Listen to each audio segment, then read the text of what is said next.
doctora Amanda Céspedes, soy neuropsiquiatra infantil y desde hace ya más de 2 décadas me he dedicado al ámbito de la educación, desarrollando en Chile un modelo que es un modelo muy hermoso, hoy día está muy vigente en gran parte del mundo occidental, que es el modelo de neurociencias aplicadas a la educación. Este modelo trabaja con el conocimiento que se está obteniendo hoy día del campo neurocientífico acerca del funcionamiento del cerebro, de las características del cerebro, tanto del niño como del adulto, y este conocimiento se lleva entonces al plano del trabajo del aula, del trabajo de la enseñanza, del trabajo de aprendizaje de los niños. En este ámbito tan hermoso y tan gratificante ocupan un lugar preponderante las emociones. Durante todo el siglo XX, o parte importante del siglo XX, en la educación, en todo el mundo occidental, y Chile no fue ajeno, se tendió a producir una división entre lo que era el ámbito cognitivo del niño y lo que eran sus emociones. Y durante parte importante del siglo XX, especialmente la primera mitad del siglo XX, las emociones fueron consideradas intrusas, fueron consideradas un factor perturbador en el trabajo del aula. ¿Por qué razón? Porque comúnmente en el niño, sobre todo en el niño pequeño, las emociones se trasuntan en conductas. O sea, una emoción no se muestra siempre como una emoción pura, sino que se va a mostrar como una conducta emocional y por lo tanto como una conducta tendía a ser considerada una perturbación en el trabajo del aula, que estaba muy centrado en lo que debía ser el aprendizaje cognitivo. Esto fue en cierto sentido reforzado por las escuelas psicológicas en boga en el siglo XX y llegamos así entonces a finales del siglo XX tratando en muchos campos de producir un quiebre en este paradigma e introducir las emociones y en mostrar que las emociones son parte muy importante de la vida del ser humano y también constituyen parte igualmente importante del bienestar y del estar saludable, tanto del profesor como de los niños. Y comenzamos entonces el siglo XXI, especialmente con el surgimiento de una corriente psicológica muy fuerte hoy día, que es la corriente de la psicología positiva, hablando del modelo de salutogénesis contra el modelo de patogénesis, que las emociones son la expresión de momentos alterados del individuo. En cambio, el modelo de salutogénesis plantea que las emociones pueden ser también el reflejo de un momento muy saludable en la vida de un individuo, ya sea de un niño o de un adulto. Este modelo en que se validan las emociones, se les da la importancia necesaria, es más, se plantea de que un plano emocional sano en el niño favorece los aprendizajes, vale decir, ayuda al progreso cognitivo del niño, y un plano saludable en el profesor permite que sea un profesor efectivo, vale decir, que haga hermosas clases, que los motive, que los ayude a aprender. Todo en su conjunto valida entonces el considerar a las emociones como un nivel necesario, imprescindible y, tenemos que decirlo, inevitable, porque las emociones constituyen nuestro ser. Si nosotros le quitásemos las emociones al ser humano, lo transformaríamos en un robot, indudablemente. Por lo tanto, estamos iniciando la segunda década del siglo XX, ya en la mitad prácticamente del siglo XXI, y tenemos que afirmar entonces de manera rotunda que las emociones se han instalado ampliamente en el aula. Se han instalado de manera soberana y ahora lo que tenemos que hacer es lograr que el profesor se sienta cómodo con las emociones propias y las emociones de los niños y que los niños adquieran paulatinamente, gradualmente, a medida que van avanzando en su escolarización, lo que nosotros llamamos una adecuada educación emocional. Las emociones son maravillosas, pero pueden ser destructivas. Las emociones son como un río, digo yo, en el momento en que nace en la montaña, que se despeña esta agua por las laderas sin ningún cauce. Y somos nosotros, los adultos, los que tenemos que darle ese cauce, porque una vez que las emociones adquieren un cauce, van a ser tremendamente beneficiosas, van a permitir un crecimiento emocional. De la misma manera que un río con cauce va a ser un río que va a poder regar sembrados, que va a poder aportar agua a un poblado, es decir, va a ser algo muy beneficioso. En otras palabras, lo que nosotros planteamos es que el niño es un ser emocional desde que nace, pero sus emociones deben ser encauzadas. Y quienes deben encauzar estas emociones son indudablemente los adultos que acompañamos al niño en su crecimiento.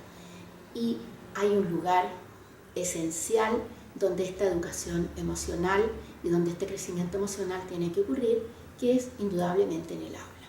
Por lo tanto, el profesor no solamente es un educador del conocimiento, de la cultura y un enriquecedor del ámbito cognitivo del niño, sino que en este siglo podemos afirmar con plena certeza de que el profesor es un educador emocional. Conduce al niño gradualmente a llegar a ser un joven y luego un adulto sano, equilibrado, conocedor de sus emociones y que las gestiona bien, ¿no? Gestionar bien las emociones es fundamental para vivir bien. Gestionar mal las emociones nos enferma. ¿Qué es lo que nosotros planteamos y que consideramos esencial en el trabajo de aula del profesor como educador emocional y en el crecimiento y educación emocional del niño, aprovechando este escenario tan perfecto que es el aula? Nosotros planteamos un tema de sintonía. Cuando usamos nuestro celular, lo colocamos en modo, ¿verdad? Lo ponemos en modo avión, lo ponemos en modo silencio, lo ponemos en modo vibración. Bueno, el profesor coloca a sus alumnos día a día, desde el primer momento que ingresa al aula y que comienza el trabajo de aula, el profesor coloca a sus alumnos en modo emociones. Y los alumnos, a su vez, colocan al profesor en modo emociones. Y se produce entonces una danza emocional subterránea que se va a reflejar en la conducta. La danza emocional que se produce en este sistema profesor-alumno es invisible, pero se va a reflejar en la conducta. Por lo tanto, podemos afirmar con plena certeza, y porque esto lo hemos visto en múltiples investigaciones al respecto, que cuando los niños y el profesor están emocionalmente calmos, están emocionalmente bien, equilibrados, todo fluye en el aula. Todo fluye. ¿Qué se acaba? Desaparece, por ejemplo, la gran visita de estas últimas décadas, el bullying. Desaparecen los problemas conductuales, desaparecen los gritos, desaparece la desobediencia y muy especialmente desaparece el desorden. Y los niños que están calmos, que están tranquilos y que están emocionalmente equilibrados van a motivarse por aprender, van a aprender con alegría, van a aprender con una gran disposición. ¿Cómo echar a andar esta sintonía? ¿No? Yo digo que es como se echa a andar una sinfonía. Si hemos ido a ver una sinfonía de Beethoven, por ejemplo, bueno, vemos que en el escenario están los músicos con sus instrumentos y está el director con su conocimiento y con su batuta. Los músicos son los alumnos, sus instrumentos son sus emociones. Esos instrumentos tienen que estar bien afinados y tienen que sonar muy bien. Y el profesor tiene la batuta, y la batuta también representa sus propias emociones. Por lo tanto, se va a poner en marcha esta sinfonía en un primer, segundo, tercer movimiento. Pero ¿qué ocurre? A menudo ocurre que los niños llegan al aula como si llegasen los músicos con sus instrumentos desafinados. ¿Qué significa esto? Que el niño viene muchas veces de su hogar con pena, con miedo, con incertidumbre, con rabia. Quizás vio a su padre golpear a la mamá, quizás vio a la mamá descalificar a la hermana mayor. A lo mejor sufrió en el camino a la escuela. Vemos en Santiago que los niños a veces atraviesan 2, 3 comunas para poder llegar a su escuela. Y estos niños, por supuesto, sufren en el camino. De manera que ese niño va a llegar al aula con su instrumento, que son sus emociones, desafinado. ¿Quién va a afinar ese instrumento? Va a ser el niño con la ayuda del profesor. Va a tener que ser entonces el profesor con su conocimiento de las emociones el que lo va a tener que llevar al plano de la tranquilidad, de la serenidad, de la calma, del contentamiento. Otras veces ocurre que el niño llega, como el músico, con su instrumento bien afinado al aula, pero es en el aula donde se desafina. ¿Por qué? Porque a lo mejor le teme al profesor, porque a lo mejor el profesor, en un intento por levantarlo y hacerlo más motivado, a lo mejor lo ha descalificado, a lo mejor le ha dicho que no aprende, que es incapaz. Los adultos tendemos muchas veces a mover a los niños picándoles el amor propio. Gran error, pero lo hacemos, lo hemos hecho siempre.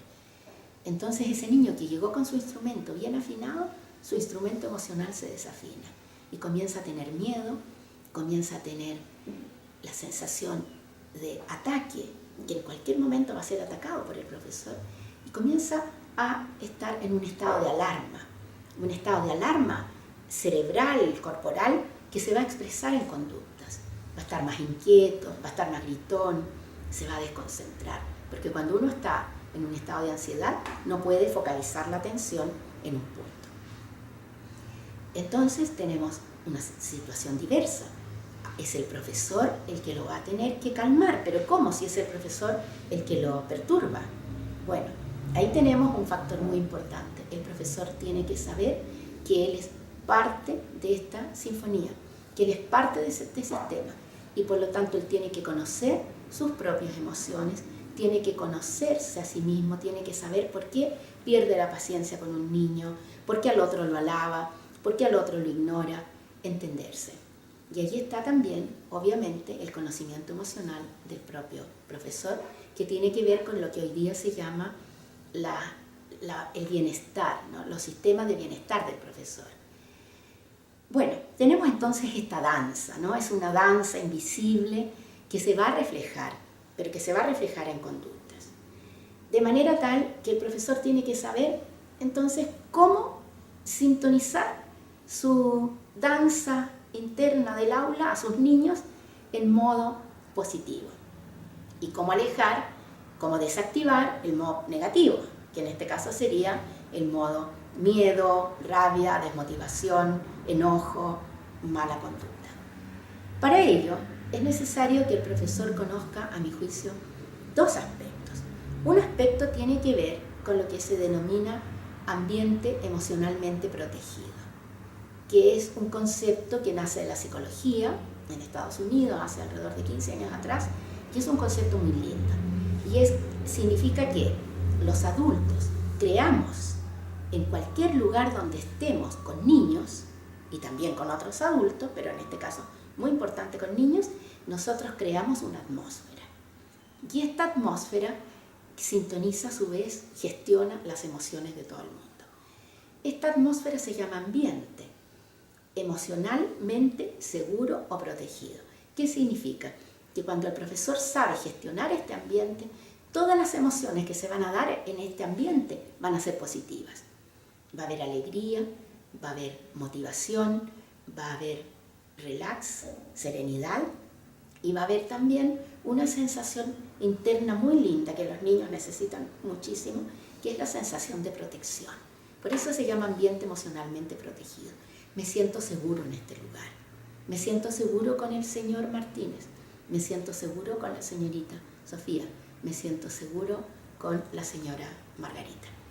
La señora Margarita, la señorita Sofía, el profesor Martínez son como mi papá, mi mamá, me protegen. Esto es fundamental. ¿Qué elementos forman parte de este ambiente emocionalmente seguro? Voy a mencionar los más importantes. El primero es el respeto. En un aula debe haber respeto. ¿Y quién comienza siempre por instalar el respeto en el aula? Es el profesor.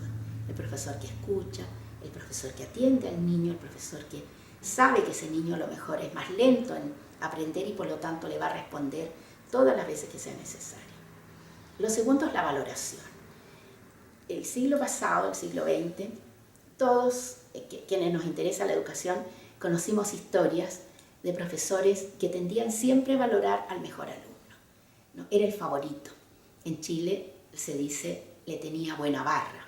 Y por supuesto, el molestoso, mala barra. Quizá lo que más representa este fenómeno lo vemos reflejado en el libro Corazón, en que el profesor titular de ese quinto básico tenía clara preferencia por Rossi, que era su alumno favorito porque era el mejor alumno. Bueno, en este plano se plantea que para que las emociones positivas fluyan, todos deben ser valorados. El profesor debe reconocer a cada uno de sus alumnos, aún aquel que trabaja peor, aún aquel que es más flojito, aún aquel que a lo mejor es más conversador. Si el profesor lo valora, ese niño sintoniza en clave positiva con su profesor y va a querer agradarlo.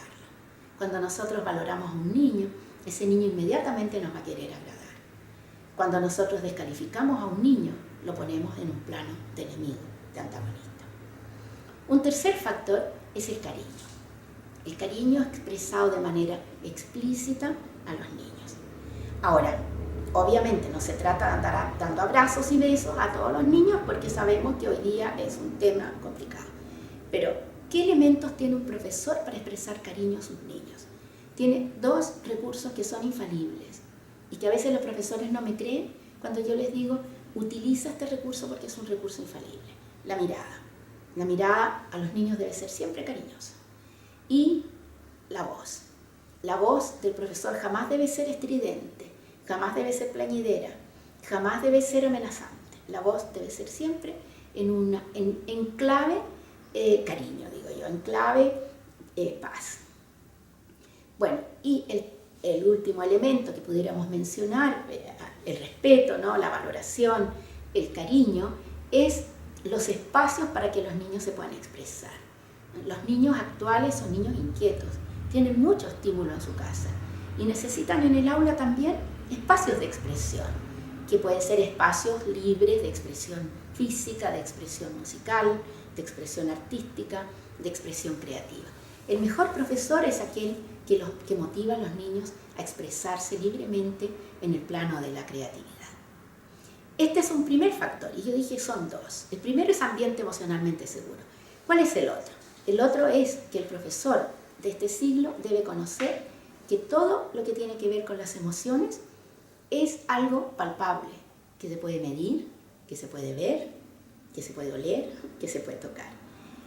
¿Qué es ese plano? El plano químico, cuando nosotros estamos positivamente bien en las emociones, circulan por nuestro organismo moléculas químicas maravillosas, muy beneficiosas, dentro de las cuales la serotonina, la dopamina son las más importantes, y el plano energético. Cuando un aula está emocionalmente bien, la energía fluye de niño a niño, creando un sistema energético y fluye hacia el profesor, y se producen sintonías maravillosas, que son esas sintonías que a veces vemos en casa con nuestros animales domésticos. Cuando los dueños de animales domésticos aman a sus animales, esos animales se portan maravillosos, son cálidos, cariñosos, motivados, juguetones. Bueno, con los niños pasa lo mismo. Por lo tanto, yo quisiera, a través de estas palabras, enfatizar la importancia enorme que tiene hoy día instalar el plano emocional en el aula. La importancia enorme que tiene que el profesor sepa gestionar las emociones, para lo cual necesita una teoría y una praxis. La teoría es muy amplia. La praxis es propia de cada profesor. Y yo me atrevo a insistir que para poder hacer bien esto, el profesor tiene que estar razonablemente bien, no en sus emociones. No digo perfecto porque en el mundo de hoy estar emocionalmente perfecto es imposible, pero razonablemente bien. Por lo tanto, la invitación es, demos la marcha, vamos con esta sinfonía, que el profesor levante la batuta y comience entonces a lograr que sus alumnos ejecuten esta sinfonía de la mejor manera posible, porque todos van a ganar. El profesor va a descubrir en sí su vocación, porque enseñar es precioso cuando nace el corazón, y los alumnos van a descubrir que aprender es maravilloso. De manera que la ecuación está hecha y ahora lo que hay que hacer es echarla a andar. Muchas gracias.